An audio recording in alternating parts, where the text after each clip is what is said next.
হয়তো আমাকে কারো মনে নেই, আমি যে ছিলাম এই গ্রামেতে। হয়তো আমাকে কারো মনে নেই, আমি যে ছিলাম এই গ্রামেতে। এই মাটিতেই জন্ম আমার, তাই তো ফিরে এলাম আবার। অনেক চেনা অনেক জানা, অনেক চেনা অনেক জানা তোমাদের কাছেতে। হয়তো আমাকে কারো মনে নেই, আমি যে ছিলাম এই গ্রামেতে। তাহলে চেনা সবারই সাথে, মানুষটাকে আলাদা করে চেনানোর কোনো প্রয়োজন নেই আশা করি। আমাদের বাপ্পাজি মানে সেই পার্থ প্রতিম ভট্টাচার্য। বেশ বইছে মন্দ মধুর হাওয়া, জীবন তরি আজও চলছে পাওয়া। বাহ। চলবে এমনভাবেই আরও কতদিন, তবুও মনের মাঝে আজও সুর কত রিমঝিম। তো সেই বাপ্পাজিকে আজকে পেলাম আমাদের মনমিতারিতে। বহুদিন বাদে পাওয়া যায় না মানুষটাকে। আজ তার সাথেই জেনে নেব তার কিছু কথা। হারিয়ে যাওয়া মানুষটাকে পাওয়ার পরে আবার নতুন করে একবার চিনে নেওয়া, এই জন্যই মনমিতালির উদ্দেশ্য।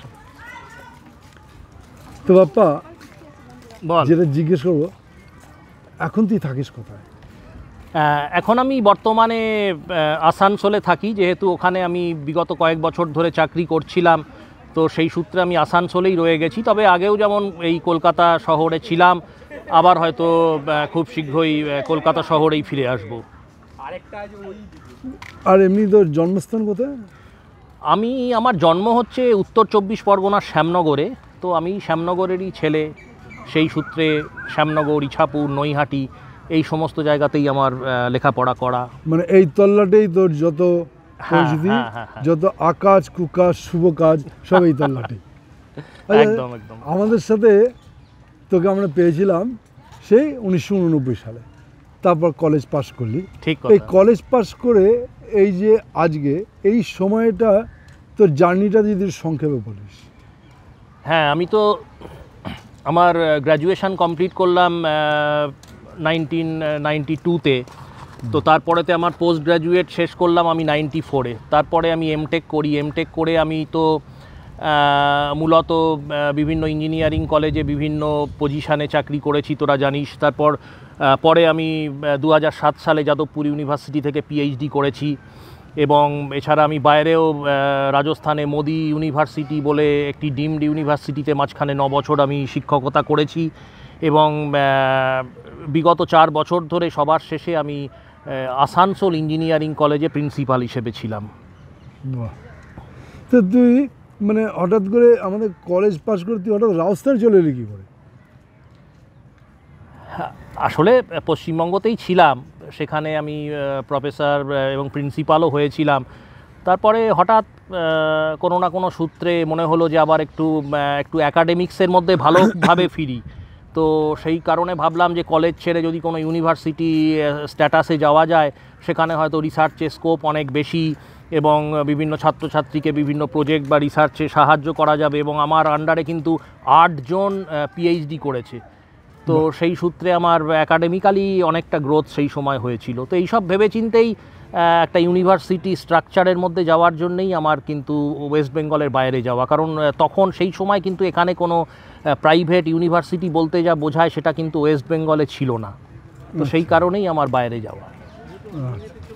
আচ্ছা, তো মানে এমনি পড়াশোনা শুরু কোথায়? শ্যামনগরে? পড়াশোনা শুরু আমার শ্যামনগরেই। আমার বাবা তো হিন্দুস্তান লিভারে ছিলেন, তো সেই সূত্রে আমরা শ্যামনগরেই থাকতাম। আতপুরে ছিলাম, শ্যামনগরে ছিলাম, সেই সূত্রে তো আমার শুরু শ্যামনগরেই। শ্যামনগর কোন স্কুল? প্রাইমারি? আমার প্রাইমারি ছিল আতপুরে, আচ্ছা আচ্ছা, তারপর ওখান থেকে উদয়ন প্রাথমিক বিদ্যালয়, আমার দিদি আমাকে হাত ধরে নিয়ে গেছিল ভর্তি করতে। তারপরে শ্যামনগরে মুলাজোর সীতানাথ পাঠশালা। আচ্ছা আচ্ছা, হ্যাঁ, তারপর ওখান থেকে তারপরে আমি ইছাপুরে নর্থল্যান্ড হাই স্কুলে পড়েছি। তারপরে যখন আমি 11-12 পড়তে গেলাম নৈহাটি নরেন্দ্র বিদ্যানিকেতনে পড়েছি। তো মোটামুটি আশেপাশের মোটামুটি ভালো স্কুলেই আমি পড়েছি। বাহ, সেই সময় যা কালচার ছিল আর কি, যা ট্র্যাডিশান সেই সময় ছিল, তখন তো এতটা সিবিএসই আইসিএসই বা এইসব দিকে এতটা হয়তো মানুষের ঝোঁক ছিল না, বা ইংলিশ মিডিয়ামে পড়বার প্রতি এতটা ঝোঁক ছিল না। তো সেই হিসেবে সেই সময় যা ট্র্যাডিশান ছিল সেই অনুযায়ী যতটা সম্ভব করেছি। তুই এই যে পড়াশোনা করছিস বা পড়াশোনা করাচ্ছিস বা যাই হোক একাডেমিক ক্যারিয়ার ছেড়ে এই যে গান, এই গানে তুই এলি কীভাবে? আসলে যখন স্কুলে পড়তাম সেই তখন থেকেই কিশোর কুমারের অমর সঙ্গী সিনেমার একটা হিট গান রিলিজ করলো, তখন থেকেই কিশোর কুমারের গান একটু গুনগুন করতাম। তারপরে তো যখন কলেজে পড়ি সেই সময় একটু গানে কিছু না কিছু সময়ের জন্য হাতে করি। তারপর যখন কলেজ পাশ করে বেরিয়ে যাই সেই সময় আমি কিছু স্টেজ পারফরমেন্স করি, কিশোর কুমারের গান বেশ কিছু জায়গাতে করি। তো সেখান থেকেই আস্তে আস্তে যেহেতু কিশোর কুমারের গানটা ভালো লেগে গেল, সেইভাবেই আস্তে আস্তে সূত্রপাত। আমার ঠাকুরদাদাও এমনিতে গানের জগতে ছিলেন। আমার দাদা শান্তনু ভট্টাচার্য রবীন্দ্রসঙ্গীত নিয়মিত করেন। তো সেই একটা ট্র্যাডিশান ছিল। আমার মা কবিতা লিখতেন, বাবা দীর্ঘদিন ধরে নাটক, থিয়েটার, যাত্রা এই সব জায়গায় অভিনয় করেছেন। তো সেই কালচার একটা ছিল। তো আমার হয়তো এটা কিশোর কুমারের গানকে ভালো লেগে গেল বলে। বাড়ির একটা পৃষ্ঠপোষকতা ছিল তো। হ্যাঁ, একটা মানে বাড়ির মধ্যে গানের জগৎ ছিল, কালচার একটা ছিল। তুই কি মনে করিস এই মানে একটু অন্যরকম প্রশ্ন, যে এই যে আমরা অনেকে গুনগুন করে গান করি, অনেকে প্রসিদ্ধ গান করে, ঠিক আছে, গানটাকে আদৌ জীবনে কতটা প্রয়োজনীয়? গানের মূল্যটা কত জীবনে, তোর কাছে কি মনে হয়? না, আমার তো মনে হয় মূল্য অপরিসীম। এবং আমার মনে হয় যারা ট্রেন্ড সিঙ্গার নয় তাদেরও কিছু গান শোনা এবং কিছু গান করা উচিত। কারণ মানুষের লাইফ কিন্তু এখন ভীষণ স্ট্রেসফুল লাইফ। তো সেখান থেকে একটা রিল্যাক্সেশন পেতে গেলে এটাকে একটা মেন্টাল এক্সারসাইজ হিসেবে কিন্তু ট্রিট করা যায়। ভালো গান শোনা, সবসময় একটা ডিজিটাল মিডিয়ার মধ্যে ডুবে না থেকে সেখানে কিছু ভালো বই পড়া, কিছু ভালো গান শোনা, দরকার হলে কিছু ভালো গান করা। এখন সবাই যে খুব একটা ট্রেন্ড সিঙ্গার সবাইকে হতে হবে সেটা আমি মনে করি না। তবু আমি মনে করি যে গানটা একটা অবিচ্ছেদ্য অঙ্গ হওয়া উচিত। তুই যে এত স্টেজ পারফরমেন্স করিস, তুই ফার্স্ট কবে স্টেজ পারফর্ম করিস? আমি প্রথম করি 1997 সালে শ্যামনগরেই 13ই অক্টোবর কিশোর কুমারের মৃত্যুবার্ষিকীতে। আচ্ছা আচ্ছা, সেখান থেকেই আমার স্টেজ পারফরমেন্সের হাতে করি। তারপর তো প্রচুর স্টেজ করেছিস? হ্যাঁ, তারপরে প্রচুর স্টেজ পারফরমেন্স করেছি। শুধু স্টেজ পারফরমেন্স না, সেখানে যেমন বিয়ে বাড়িও আছে, সেখানে রিসেপশন প্রোগ্রাম আছে, সঙ্গীত আছে, মেহেন্দি আছে, সেখানে ক্যাফেটেরিয়া প্রোগ্রামও আছে, ইভেন কলকাতার বারেও পারফর্ম করে গেছি। তো রাজস্থানে জয়পুরে বেশ কিছু নামকরা ক্যাফেতে পারফর্ম করেছিলাম। সবই এই যে তুই এদিকে একাধারে প্রিন্সিপাল, আবার একাধারে এই যে এই প্রোগ্রামগুলো করিস, এতে তোর মানে ক্যারিয়ারের সাথে কোনো অসুবিধা হয় না? ক্যারিয়ারে আমার ডাইরেক্টলি কোনো অসুবিধে হয় না, তবে ইনডাইরেক্টলি যে অসুবিধে হয়নি এটাও বলবো না। কারণ আমি বিভিন্ন ক্ষেত্রে আমি 2021 সালের একটা ঘটনা বলছি। আমি দুর্গাপুজোর নবমীর দিনে এক জায়গায় পারফর্ম করতে গেছি। সেখানে কিছু না হলেও 4 জন স্টুডেন্ট এবং 2 জন গার্জেন আমাকে চিনতে পারলেন। তারা বললেন যে আমরা জানি আপনি পারফর্ম করতে এসছেন, আমার মানে মেয়ে আপনার কলেজে পড়ে, সে বারণ করে দিয়েছে যে কাউকে বলো না যে ইনি আমাদের প্রিন্সিপাল। হ্যাঁ, তো মানে তারা আমাকে এত সম্মান দিলেন। আবার কোনো ক্ষেত্রে একটু নেগেটিভ ইম্প্যাক্টও দেখেছি, অনেকে এটাকে হয়তো ভালোভাবে নেন না, সেটাও মানে প্রিন্সিপাল হিসেবে গান করছে। হ্যাঁ, প্রিন্সিপাল হিসেবে গান করছে। এবং এটা হয়তো ক্লাসিক্যাল গানের চর্চা করতে পারলে হয়তো ব্যাপারটা অন্যরকম হতো। যেহেতু কিশোর কুমারের গান, সেখানে বাংলা, হিন্দি, একটু মেলোডিয়াস গান, একটু রক টাইপের গান সবই আসে, র্যাপ টাইপের গান সবই আসে। তো সেটাকে সবাই ভালোভাবে নেয় না। তো সেক্ষেত্রে কিছু প্রবলেম এসছে। মধুর অনুভূতি বা remarkable memory that you achieved in your programme, এরকম মনে পড়ে কোনো? মানে খুব বিশেষ কোনো দিন, খুব দারুণ প্রোগ্রাম হয়েছিল, খুব মধুর অনুভূতি? হ্যাঁ, অনেক প্রোগ্রামের কথাই মনে পড়ে, তবে আমার প্রথম যে প্রোগ্রাম করে আমি নাম করি মানে আমার সেটাই মনে আছে 1997 সালে, যেটা বললাম শ্যামনগরে। এছাড়া আমি অনেক বড় বড় জায়গাতেও প্রোগ্রাম করেছি। ইস্টার্ন কোলফিল্ড লিমিটেডের হেডকোয়ার্টারে আমি 31 ডিসেম্বরের প্রোগ্রাম করেছি। সেখানে এমনও হয়েছে যে আমার গান যতটা না শুনেছে, আমার পরে যারা যারা একটু নাম করা শিল্পী উঠেছিলেন তাদের গান অতটা ওনারা নেননি, ওখানকার অফিসিয়ালরা অতটা ভালোভাবে নেননি, এরকম ঘটনাও ঘটেছে। কাজেই সব মিলিয়ে এখনই হয়তো মনে পড়ছে না, আরও অনেক এরকম প্রোগ্রাম আছে যেখানে ভালোই সাফল্য পেয়েছি। বা এরকম কোনো ব্যাড ইম্প্যাক্ট যেটা মনে করতে চাস না, এরকম প্রোগ্রাম চলাকালীন কোনো ব্যাড ইম্প্যাক্ট? আমার প্রোগ্রাম চলাকালীন ভগবানের দয়ায় কোনো ব্যাড ইম্প্যাক্ট পড়েনি, তবে ওই চাকরি ক্ষেত্রে কিছু সমস্যা হয়েছিল, সেটা হয়তো আমি এখানে আলোচনা করতে চাইছি না ইন ডিটেলসে, কিন্তু চাকরি ক্ষেত্রে দু এক জায়গায় দেখেছি যে একটু সমস্যা হচ্ছে। তোর এমনি ডাকনাম কি, বাপ্পা? হ্যাঁ, আমার ঘরে নানা রকম নাম আছে, তবে আমার মার তরফে, মানে আমার মামার বাড়ির তরফে আমার নাম হচ্ছে বাপ্পা, তো সেখান থেকেই বাপ্পাজিৎ নাম নিয়ে আমার গান করা শুরু আর কি। আর এই যে স্কুল কলেজে তোর কি মনে পড়ে, তুই খুব শান্ত ছিলি, মানে রেকর্ড তাই বলছেন অবশ্য,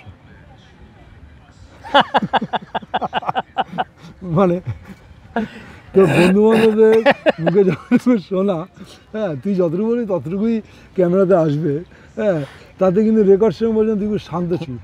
তোর এরকম কি মানে রিমার্কেবল ঘটনা কিছু মনে পড়ে স্কুলে, যেটা তোর চিরকাল মনে থাকবে?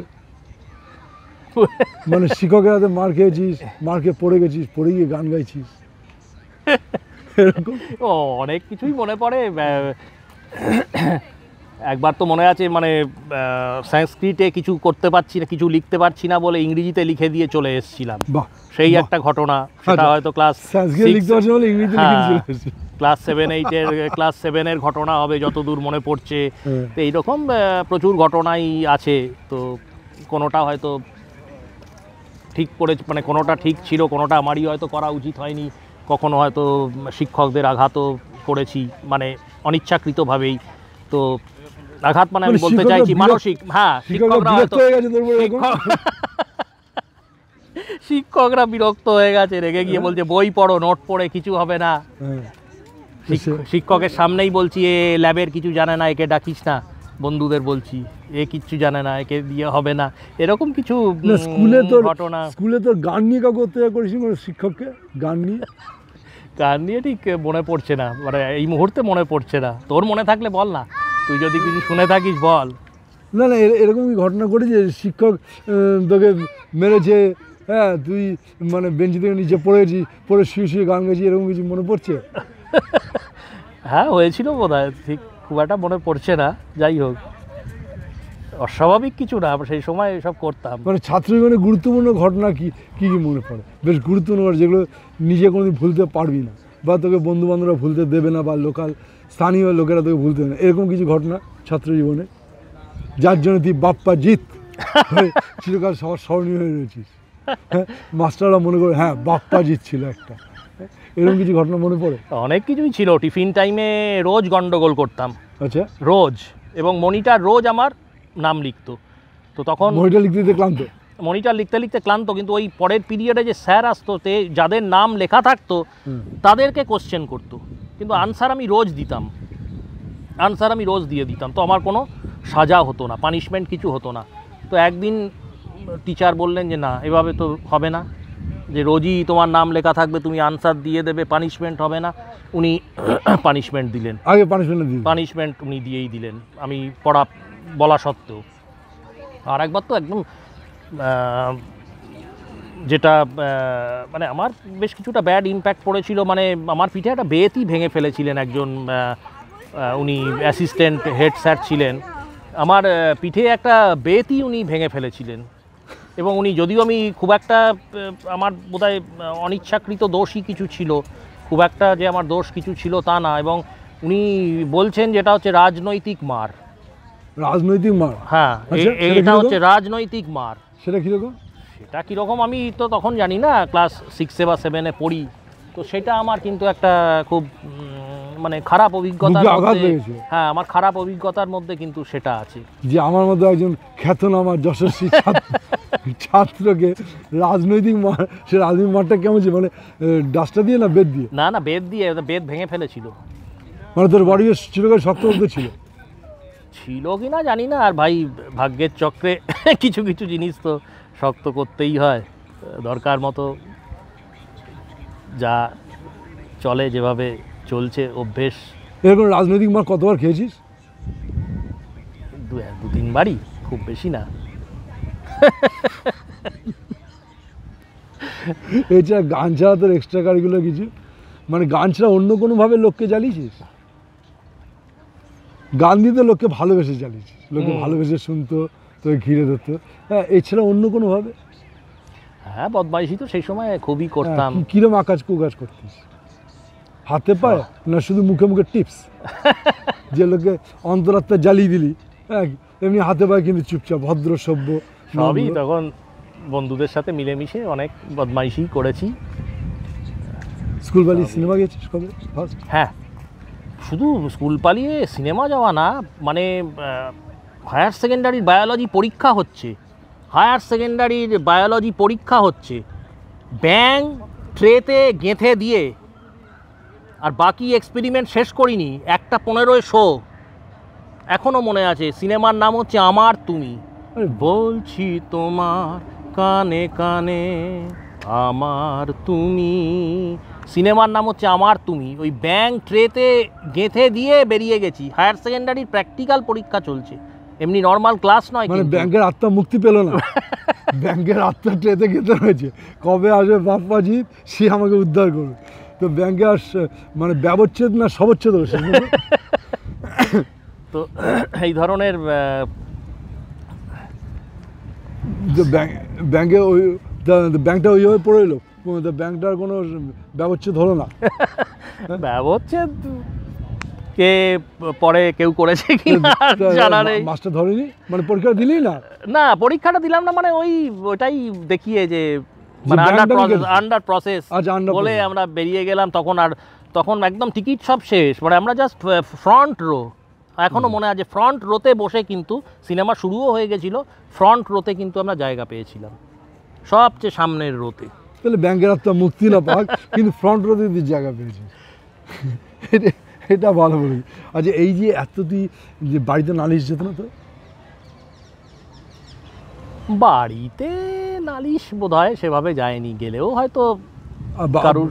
বাবা পেটাতো না মা পেটাতো? না না না, আমি কিন্তু সত্যি কথা বলতে কি, আমি মারটা খাইনি, কারণ আমার বাবা শুনেছি যে আমার দাদাকে হয়তো একটু মেরেছে কখনো কখনো, দাদা যদিও অনেক ব্রিলিয়েন্ট, কিন্তু আমি মারটা সেভাবে খাইনি। হয়তো বাবার একটু বয়স হয়ে গেছিলো, সেটাও কারণ হতে পারে, রাগ টাগগুলো কমে গেছিলো। আর এমনিতে তো আমি রেগুলার স্টুডেন্ট ছিলাম, খুব একটা স্টুডিয়াস না হলেও বা খুব একটা শাইন না করতে পারলেও আমার মতে স্টুডিয়াস ছিল এমন কথা কিন্তু মানে লোকাল জার্নালে প্রকাশ পায় না। হ্যাঁ, তো একটা রেগুলারিটি তো আমার ছিলই, তো সেই হিসেবে আমি পড়াশোনাটা করেই যেতাম আর কি, মোটামুটি কাজ করার জন্য মার খেতিস। ও আমার সবচেয়ে যেটা ঘটনা সেটা হচ্ছে, আমি কিন্তু 11-12 পড়েছি, আন্ডার গ্র্যাজুয়েট পড়েছি, পোস্ট গ্র্যাজুয়েট পড়েছি, আমার যে খুব পয়সার অসুবিধে ছিল তা নয়, কিন্তু আমি ইন্টেনশনালি কিন্তু রেগুলার আমি উইদাউট টিকিটে কিন্তু যাওয়া আসা করেছি। আচ্ছা, এটা স্বভাব কথা, রেগুলার। তার মধ্যে যেটা রিমার্কেবল সেটা হচ্ছে, একবার আমাকে ধরে 30 টাকা একজন চেকার শিয়ালদায় নিয়ে নিল। 30 টাকা, আমি আইডি কার্ড দেখাতে পারিনি, এবং আমার রেকর্ড আছে, আমি তার 2-1 দিন বাদে ওই আইডি কার্ড দেখিয়ে আমি ওনার কাছে যা খুচরো টুচরো ছিল, আমি 28 টাকা ফেরত নিয়ে এসেছিলাম ওনার কাছ থেকে। এটা কিন্তু মনে রাখার বিষয়, এটা হঠাৎ মনে পড়ে গেল।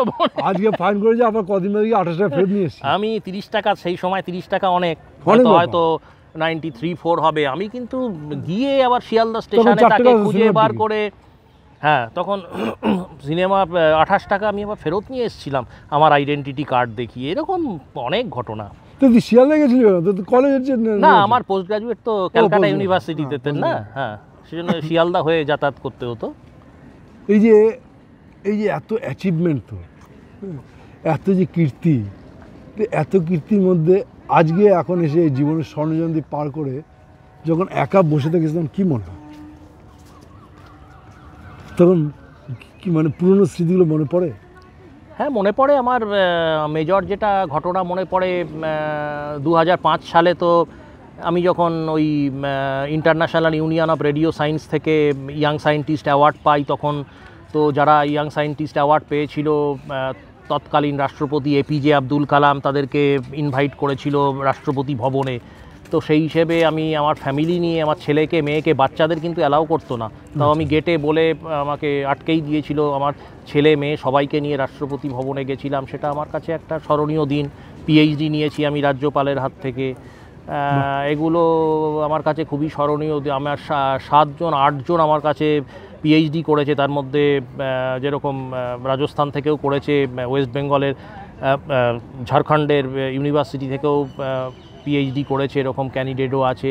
তো এগুলো সবই আমার স্মরণা। কিছু চাওয়া, কিছু আবার না পাওয়াও জীবনে থাকে। থাকবে জীবনে, সব কিছু যদি পাওয়া যায় তাহলে বাঁচবো কি জন্য? কিছু চাওয়ার জন্যই তো বেঁচে থাকি। আমি ওয়েস্ট বেঙ্গলের বাইরে সেন্ট্রাল গভর্নমেন্টেও অ্যাসোসিয়েট প্রফেসর পজিশানে চাকরি পেয়েছিলাম 2012-13 সালে। তো একটু ফ্যামিলি সংক্রান্ত কারণের জন্য আমি বাইরে তখন শিফট করতে পারিনি। সব কিছুই আছে জীবনে। তে মানে অলস সময়গুলো কাটাস কি করে? একটা তো আছে তোর গান, আর মানে আছে গান, আর একটা ব্যস্ততার মধ্যে তোর এই যে কলেজে কিছু গান শুনি, কিছু হয়তো কিছু খেলা দেখি টিভিতে, এবং কিছু পুরোনো দিনের সিনেমাও কিন্তু আমি টিভিতে অনেক সময় দেখি। কিছু পুরোনো দিনের সিনেমা, মূলত বাংলা বইটাই একটু বেশি বলবো। কিছু পুরোনো দিনের সিনেমা দেখি, একটু খেলা দেখি, আর অনেক সময় গান টানগুলো শুনি, একটু গান নিয়ে চিন্তা ভাবনা করি, একটু সপ্তাহে একদিন একটু গানের গ্রুমিং ক্লাসও করতে যাই। তো এইসব নিয়ে কখনো ছোটোখাটো রেকর্ডিংও কিছু করি, সেগুলো প্রকাশ পায়। তো এই সব মিলিয়ে হোক দুগলি গান হোক। আবার বাপ্পাকে সাথে কথা বলা আর বাপ্পার গান শোনা হবে না, এটা তো হয় না।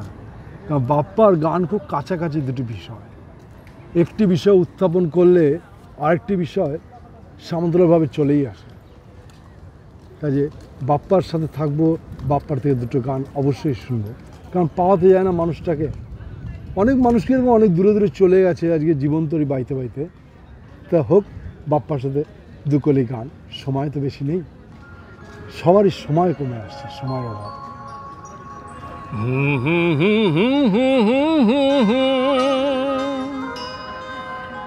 লা লা লা লা লা লা লা।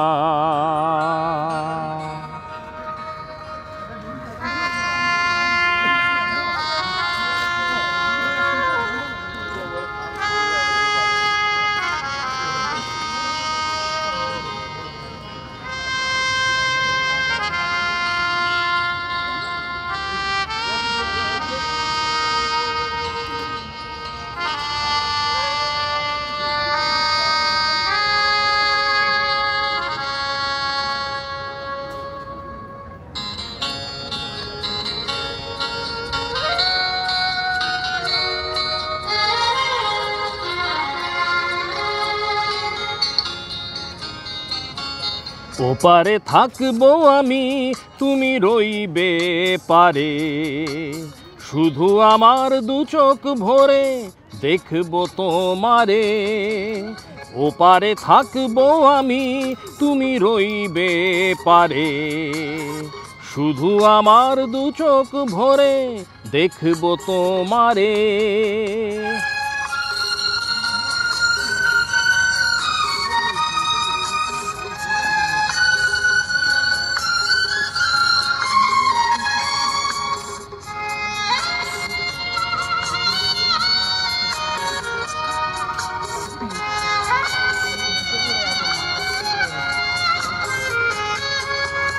পড়বে যখন মালার চন্দন, ওই রাঙা চেলিয়ার ফুল রাখি বন্ধন।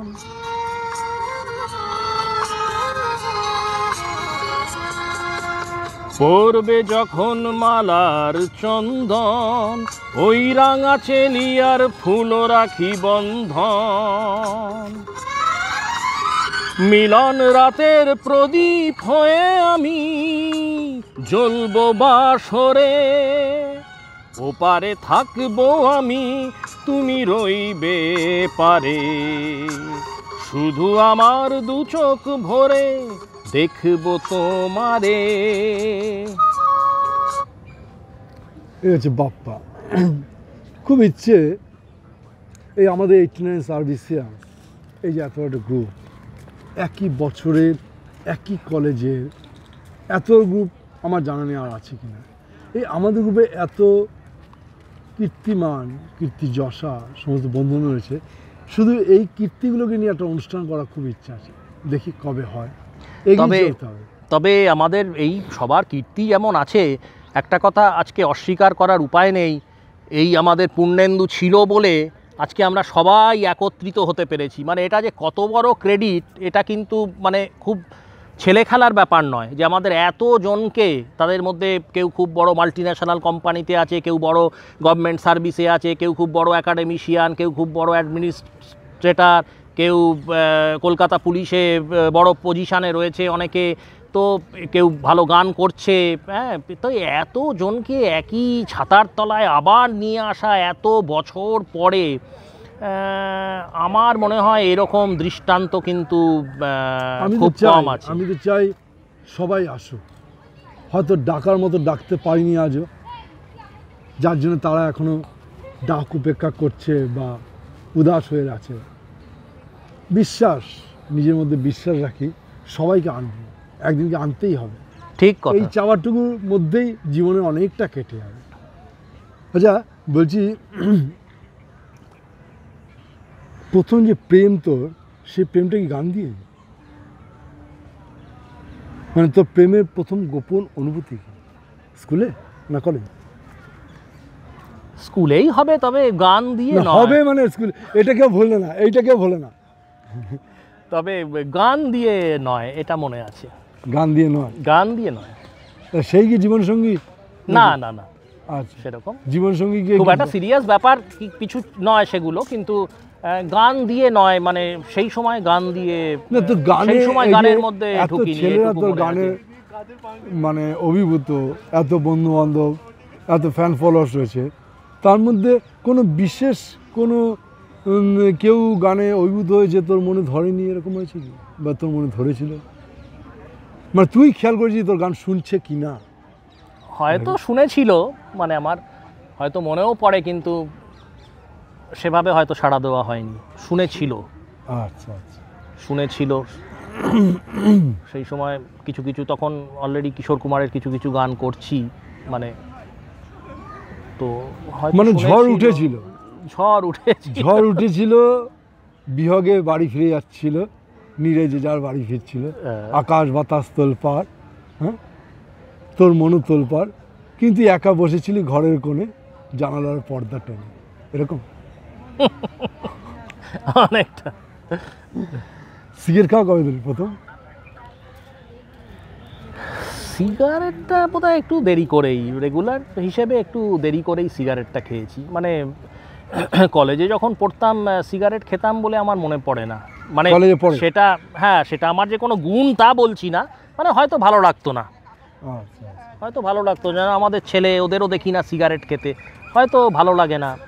তো সেই হিসেবে অনেক পরেই শুরু, হয়তো আস্তে আস্তে তো যত দিন যায় টেনশান বাড়ে, তো সেই সব থেকেই হয়তো আস্তে আস্তে সিগারেট খাওয়াটা শুরু। তো মানে এখন কি জীবনে কোনো টেনশন আছে? টেনশান তো অবশ্যই আছে, না প্রত্যেকের ছেলে মেয়ে বড় হচ্ছে, তারা কবে এস্টাবলিশড হবে বা কবে সেটেল করবে, নিজেদের একটা শরীর সুস্থ রাখার একটা ব্যাপার থাকে। হ্যাঁ, সবাই তো চায় একটা ভালো অবস্থায় ফ্যামিলিকে দেখে যেতে, তো সেই হিসেবে টেনশান তো একটা সবসময় থাকে। তুই এতদিন মধ্যে যে অ্যাচিভ করেছিস, বিভিন্ন কলেজে প্রিন্সিপাল, প্রচুর ছেলে মেয়েকে পড়ানো, প্রচুর ছেলেকে শিক্ষার মধ্যে আগ্রহ জাগিয়ে তোলা, এই যে যা কিছু করেছিস, হোয়াট এভার, মানে গাড়ি হোক, বাড়ি হোক, ছাত্র হোক, যা কিছু অ্যাচিভ করে, অর্জন যা কিছু করেছিস, তোর কি মনে এটা পর্যাপ্ত? Is it enough for you? Nothing more do you want?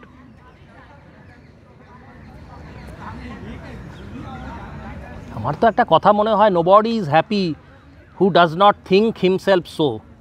তো আমি যা পেয়েছি সামান্য, আমি সেটা নিয়েই সুখী। আমার খুব একটা চাহিদা নেই, তবে হ্যাঁ নিশ্চয়ই সবারই আরও কিছু হলে ভালো হয়, কারণ জীবনটা বা নেক্সট জেনারেশানকে তো একটা সেটেল করে যাওয়ার ব্যাপার থাকে, সেই হিসেবে অবশ্যই। তবে নিজেকে সুখী ভাবলেই সুখী, এই আর এটা কি। ঠিক কথা। যদি সবসময় সব চাওয়া পাওয়া হয়ে যায়, হ্যাঁ তাহলে জীবনে বেঁচে থাকার চাওয়াটা থাকে। হ্যাঁ, এটা ঠিক সব সময় টাকা পয়সা দিয়ে বা প্রপার্টি দিয়ে তো সব কিছুর মূল্যায়ন হয় না, না। না, না, হয় না। নিজের একটা মানে কিছু কিছু ঘটনাও মনে পড়ে, সে আমার টিচার হিসেবেও, অ্যাজ অ্যাডমিনিস্ট্রেটারও, যেগুলো মানে জীবনে একটা স্মৃতি হিসেবে রয়ে গেছে, সেগুলোও বড় পাওয়া। এটা ঠিক কথা, এটা ঠিক কথা। এমনিতে এই যে এত জায়গায় ঘুরছিস বিভিন্ন কর্মের তাগিদে, বিভিন্ন কর্মের তাগিদে এত জায়গায় ঘুরছিস, তাতে তোর কোন জায়গাটা সবচেয়ে ভালো লাগে, বা তোর এমনি ঘুরতে যেতে ভালো লাগে, বেড়াতে যেতে ভালো লাগে? হ্যাঁ, আগে তো একসময় খুবই বেড়াতে যেতাম। এখন কিরকম জায়গা ভালো যেহেতু লাগে? আমার তো জঙ্গল মেনলি জঙ্গল, না পাহাড়? না আমার জঙ্গল পাহাড় এই দুটোই, পাহাড় এবং জঙ্গল এই দুটোই। এক সময় তো খুব ঘুরতে যেতাম, যখন ছেলে মেয়ে ছোট ছিল তখন তো অত বার্ডেন থাকে না। আস্তে আস্তে ওরা সবাই বড় হয়ে উঠলো, কারুরই ছুটি নেই, ওদেরও ছুটি নেই, আমারও ছুটি নেই, সব করতে করতে আস্তে আস্তে ঘোরা কমে গেল। সবাই এই একসাথে যে এত সময় এত দেওয়া জায়গা হয় তুই না। কর্ম মানে নিজের কর্মকাণ্ডের জন্যে বা কাজে তাগিদে বিভিন্ন জায়গায় ঘুরেছিস, হুম। তো কোন জায়গাতে সবচেয়ে ভালো লেগেছে? আহ, বিভিন্ন কলেজে ছিলি। এভাবে তো কলেজের নাম বলা উচিত হবে না, তবে আমি যদি একটা এক্সপোজার বলা যায়, সেটা একটা ডিসিপ্লিন হতে পারে, সেটা একটা একাডেমিক এক্সপোজার হতে পারে, সেটা আমি কিন্তু রাজস্থান থেকে একটু বেশি শিখেছিলাম। আমি পশ্চিমবঙ্গে থেকে যতটা শিখতে পেরেছি, তার থেকে আমি রাজস্থানে থেকে কিন্তু একটু বেশি শিখেছি। এবং আমার ছেলে যখন তামিলনাড়ুতে ভিআইটি ভেলোরে পড়তো, তাদের নানা রকম সিস্টেম আমি স্টাডি করতাম, যেহেতু আমারও প্রত্যেক মুহূর্তে তো নিজেকেও শিখতে হয়। তো তাদের বিভিন্ন সিস্টেম স্টাডি করেও আমি বেশ কিছু জিনিস কিন্তু শিখেছি। তো আমার এই এক্সপোজারগুলো মূলত আমি মানে আমার মনে হয় ওয়েস্ট বেঙ্গলের বাইরে থেকেই শেখা। আবার পরে যখন যখন কোভিডের টাইম এলো, সেখানে যে অনলাইন এডুকেশান এলো, যে ব্লেন্ডিং টিচিং লার্নিং সিস্টেম এলো, সেগুলো আবার ওই পশ্চিমবঙ্গে বসেই শিখলাম। কোনোদিনও তো ভাবিনি যে অনলাইন টিচিং হবে, কিছুটা অনলাইন হবে, কিছুটা অফলাইন হবে। তো সেইগুলো আবার আবার পশ্চিমবঙ্গে বসে শিখলাম, সবই আছে। তো তুই এই যে মানে a part of your life is engaged with academics, another part you have engaged in music.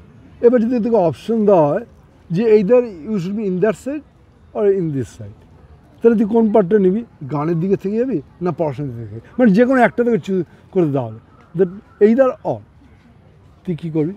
মানে তোর মনে ডিপ প্যাশন, মানে what is there in bottom of your heart that feel that I will do so. যদি টাকা রোজগার করতে পারতাম, তাহলে অবশ্যই গানকেই আমি বেছে গানকে নিতাম। ভালোবাসি। যদি টাকা রোজগার করতে পারতাম সংসার চালাবার মতো বা প্রয়োজন মতো, তাহলে আমার মনে হয় আমি গানের দিকেই পুরোপুরি ঝুঁকে যেতাম। তাহলে যদি তোকে এরকম অপশন দেওয়া হয় that whatever you want every amenities will be provided to you, এরকম যদি হয় একটা দিন, তো যা চাইতে আমি পাবি, তুই সেই দিনটা মানে you use the total day according wish, according desire, তুই কীভাবে দিনটা সাজাবি? সব কিছু তুই পেয়ে যাবে, যা যাবি তাই পেয়ে যাবে, তাহলে দিনটা তুই সাজাবি কী? তাতে সব কিছুই থাকবে, যেমন গানের চর্চাও থাকবে সেখানে। মানে সকালে তাহলে ঘুম থেকে উঠবি কটায়? সকালেই উঠে যাব, যেমন সকালে উঠে একটু গানের চর্চা করি, সকালেই উঠে যাব। তারপর হয়তো সুযোগ পেলে ফ্যামিলিকে নিয়ে সেক্ষেত্রে একটু আউটিংয়ে চলে যাব, নিজের পছন্দ মতো কোনো একটা জায়গায় যাব, ফ্যামিলির সাথে খাওয়া দাওয়া করব, তাহলে একটা কোয়ালিটি টাইম আমার পাস হয়ে যাবে।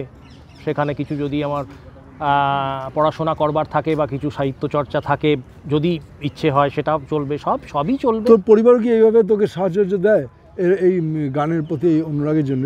তোর পরিবারও কি এইভাবে সাহায্য দেয় যে না তুমি করো, গান করো? হ্যাঁ, মানে বাধ্য হয়ে দেয় নাকি এমনি দেয়? অনেক সময় না, দেয় অনেক সময়। ছেলে মেয়ে ঘুমোয়, আমি গান করি, ওরা কিছু বলে না। আমি কলকাতায় বিভিন্ন প্রোগ্রাম করি, আমার মোবাইল হোল্ডার নেই, আমার